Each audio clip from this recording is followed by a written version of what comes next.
Hey, welcome to the Ready to Lose podcast, where we look at what's going on in our brains to create the health and weight loss that we want. My name's Billy Blake, and I'm a certified life and weight loss coach determined to help women love themselves all the way to their goal. It's time to start losing weight in a way that actually feels like us and creating that healthy life that we love showing up for every single day. So tell me, are you ready to lose? Let's go. Hey, Ready Babes, welcome back to the Ready to Lose podcast, where we are done with dieting. And we know that weight loss is about so much more than good versus bad foods. Actually, if you're one of our Ready to Lose clients, or you've been listening to the podcast for a while, you know that we don't really believe that there are bad foods at all anymore. Because as women, if there is one less thing that we need to put on ourselves, it is guilt and shame about what foods we like to eat.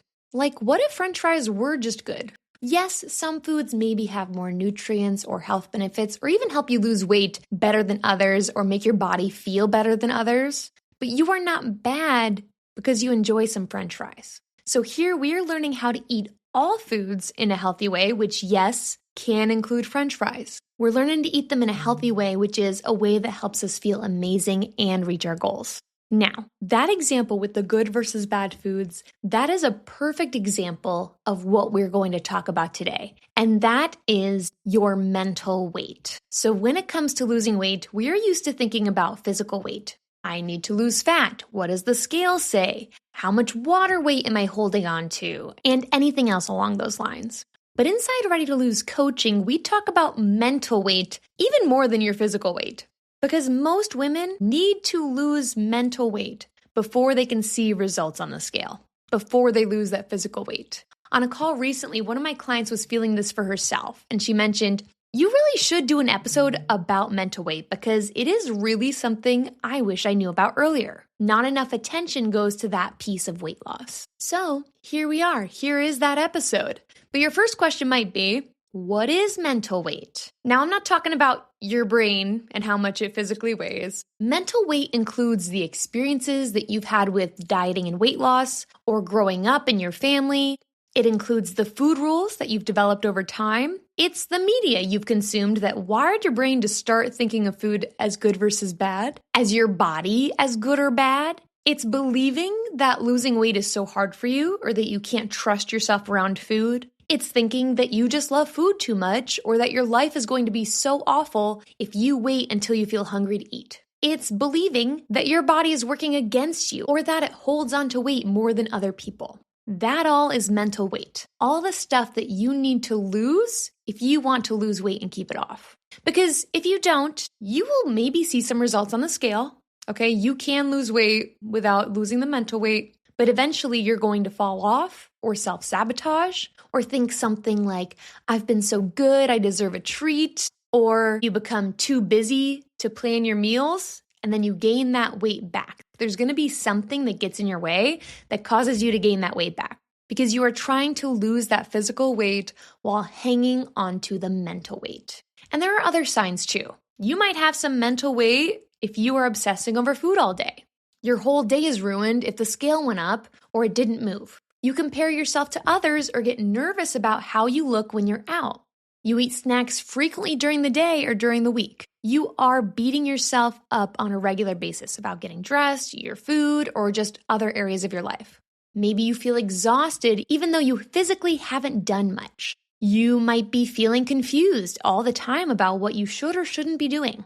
Those are just some signs that you have mental weight to lose. And the problem with mental weight is that you can't see it like physical weight. Coming back to some of those stories like, my body is working against me, or I just love food too much. Most people don't see that as something that they can lose. They think it's a fact about their life.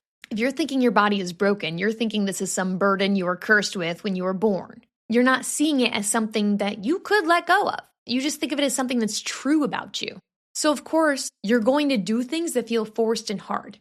You are fighting your body to lose weight because it is so hard. You really have to fight your body to get it to show results. Or, of course, you impulsively eat things that sound good. You think it's just true that you love food too much. You can't control yourself around food. You can't bear to not have it. And the hardest thing about mental weight is that the more you've dieted, the more mental weight you have. Dieting builds that mental weight. So now that we kind of understand what mental weight is, we realize that almost all of us have it, if not every single one of us. I don't want to go to extremes here, but I'm pretty sure every single person has some mental weight to lose, okay? So what do we do about it? I am going to ask you some tough questions. I will admit they're kind of tough. I really want you to explore your brain and dig deep. And if you're willing to sit with them and think about them and answer, which I know you will because you are a ready babe, you are here each week doing this work. Even if you haven't been thinking of it as mental weight, you have been doing the work to lose the mental weight. That is what we do on the podcast. But if you answer these questions, you will be closer to losing that mental weight, okay? So let's get into them. The first question is, what feels true about losing weight right now that you wish wasn't true? Maybe it's something you think all the time. When you think about your health or when you think about setting a weight loss goal, you always say this. Or you catch yourself saying it to others when they ask about your diet or workouts or they start talking about losing weight. Maybe it's something like, I wish I could eat that. What you're really saying is, I can't eat things like that if I want to lose weight.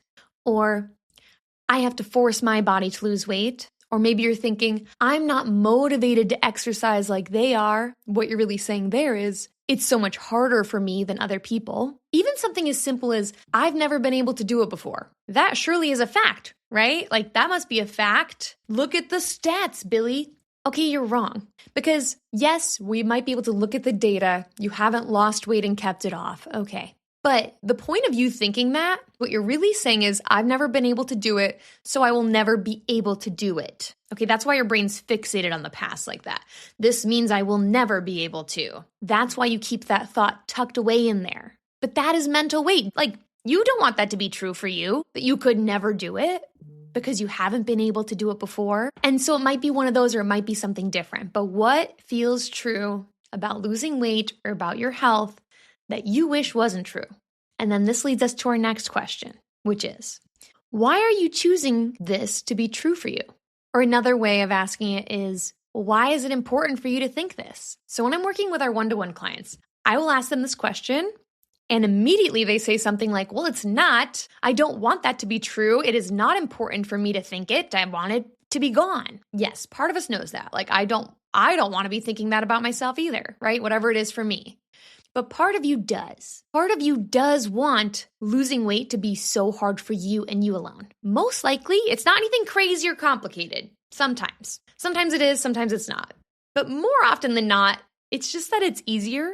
Like if it's too hard for you and your body to lose weight, like you just can't do it, then you get to just stay in the habits and the life that you have now, which might not be your favorite, but it is comfortable. It is easy to keep doing. Or sometimes we're scared that we can't do it. So you need to worry about that now and think about it now so it doesn't hurt when or if you fail. For some people, it is a little deeper. Some of y'all will get stuck with weight loss because losing weight feels unsafe. For some of us, weight has been a protective barrier. I don't get as much attention, or I do blend in, which part of you doesn't want, but part of you might like. It feels safer to not get attention at times. It's less vulnerable, right? Sometimes that kind of stuff comes up. So why is it important for you to think that about yourself and losing weight?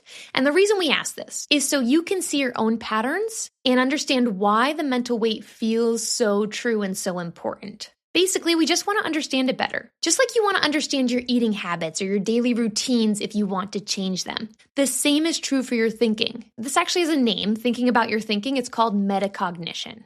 Because your brain is a tool. So taking the time to understand it and think about it is how you change it. And then that's how you make your life better.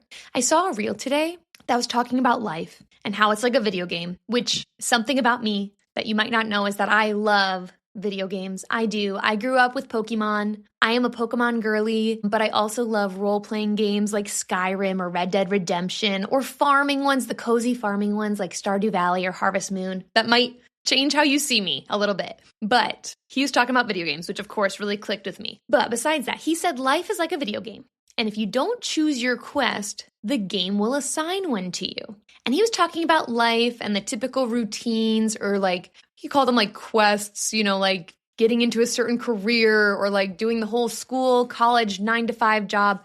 And if that's your quest, perfect. But sometimes we get assigned to that role, right? Without realizing it. We get caught up in what's expected of us without realizing and asking, is this what I want?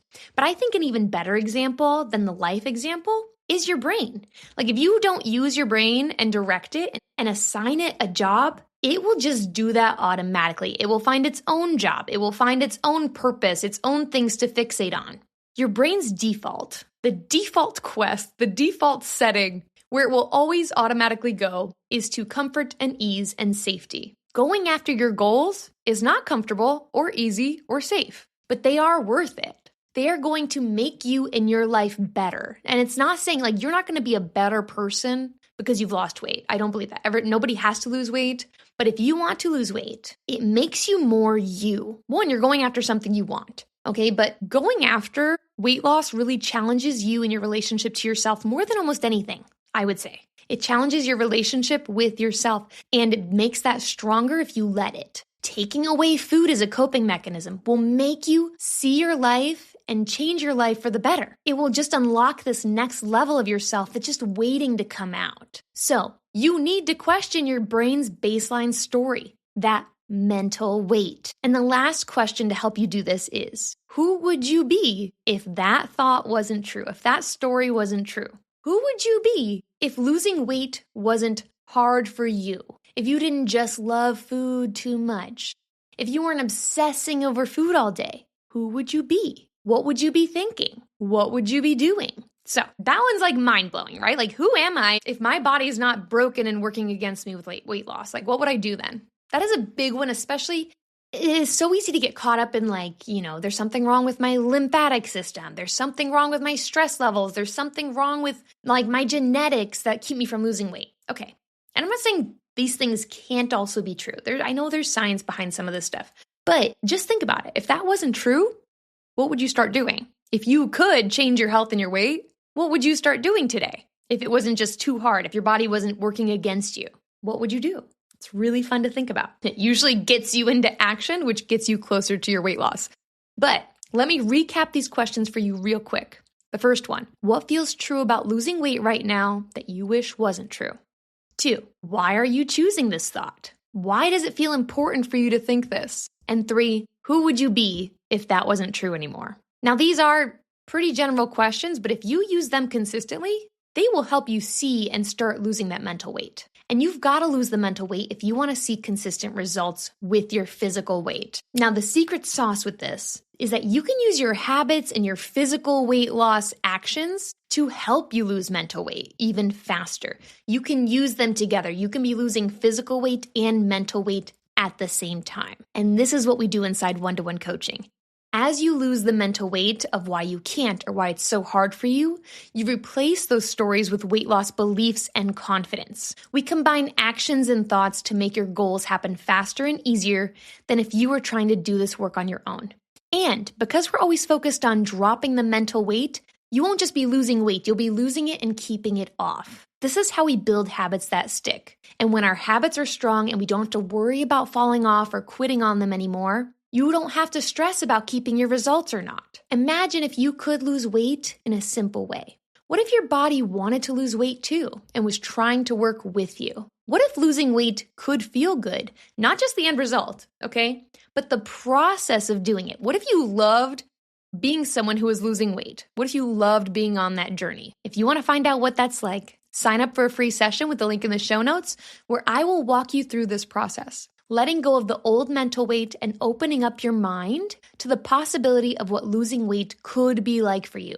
This always helps women get unstuck. They come in feeling stuck, and I cannot tell you the amount of times we've gotten to the end of a free session and I hear, oh my gosh, I've never thought about it that way. That makes so much sense. I can see myself doing that. Whether you sign up for coaching or not, you will walk away with less mental weight. So click the link in the show notes to grab your free session. And if you've gotten this far in the episode and feel like you have lost some of that mental weight already, please leave a rating or review for the podcast wherever you are listening. I mentioned a few episodes ago that now I have a Spotify creator account, so I can see and respond to your comments on there. It has been so much fun. And I cannot believe I wasn't doing this the whole time.